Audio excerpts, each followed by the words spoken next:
The deaths of 4 U.S. soldiers in Niger earlier this month and the ensuing controversy surrounding President Trump's calls to their families has thrust a little-discussed country into the spotlight, and could lead to a re-evaluation of the U.S. presence on the African continent more generally.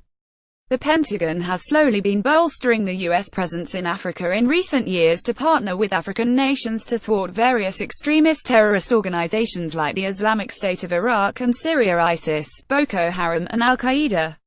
The 4 troops slain in an ambush earlier this month: Sergeant La David Johnson, Staff Sergeant Brian Black, Staff Sergeant Jeremiah W. Johnson, and Staff Sergeant Dustin Wright, were in Niger to help the Nigerian government fight extremists. The U.S. has roughly 800 military personnel temporarily deployed to Niger, and roughly 8,000 military personnel spread across the continent, according to U.S. Africa Command AFRICOM. Many of those troops are there to support African partners, alongside allies like France, with the goal of increasing the African nation's own security capabilities and stabilizing the region. AFRICOM only began initial operations 10 years ago. In October 2007, Niger offers a glimpse of that growing presence. In February 2013, former President Barack Obama announced a 40-person increase in Niger, bringing the total number of U.S. military personnel to 100. Back then, Obama described it as an intelligence collection mission. Now, the number of soldiers in the country is 8 times higher. A handful of African nations host the bulk of U.S. military personnel, who are generally deployed on rotations for a few months at a time. Djibouti, situated across the Gulf of Aden from Yemen, is one of the world's smallest countries but currently hosts more U.S. military personnel than any other African nation. Roughly 2,000, or about 1 in 4 U.S. military personnel on the continent, are temporarily deployed to Djibouti. U.S. troops have been in Djibouti for years. Camp Lemonnier is the only permanent U.S. base in Africa, and serves as a key outpost for surveillance and combat operations against Al-Qaeda and other extremist groups in the region.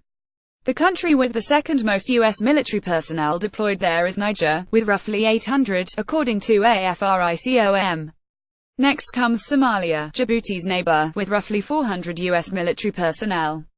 The fourth nation in terms of U.S. military personnel is Cameroon, with more than 100. The interactive map below highlights the countries with the most U.S. military personnel. The U.S. does have some military presence in virtually every African nation, even if it's small.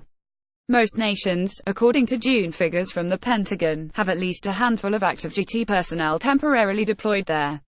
In this photo taken May 26, 2010, Sergeant Taylor Johnson, 23, of Portland, Oregon, loads ammunition cans for a .50 caliber machine gun mounted on the back of a Marine CH-53 at Camp Lemonnier, Djibouti. The U.S. strategy in Africa, as Defense Secretary Jim Mattis has said, is mainly to equip African forces and help allies like France abroad to build those nations' security capacities, and stabilize the region. We call it foreign internal defense training, and we actually do these kinds of missions by, with and through our allies, Mattis said on Thursday.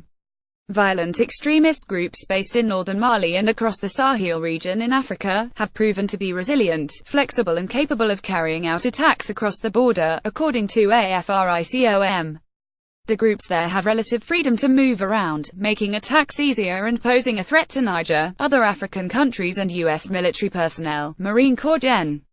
Thomas D. Waldhauser, commander of U.S. Africa Command, called Africa an enduring interest for the U.S. Africa is an enduring interest for the United States, he said in a statement provided by AFRICOM. Small, but wise investments in the capability, legitimacy, and accountability of African defense institutions offer disproportionate benefits to Africa, our allies, and the United States, and importantly, enable African solutions to African problems.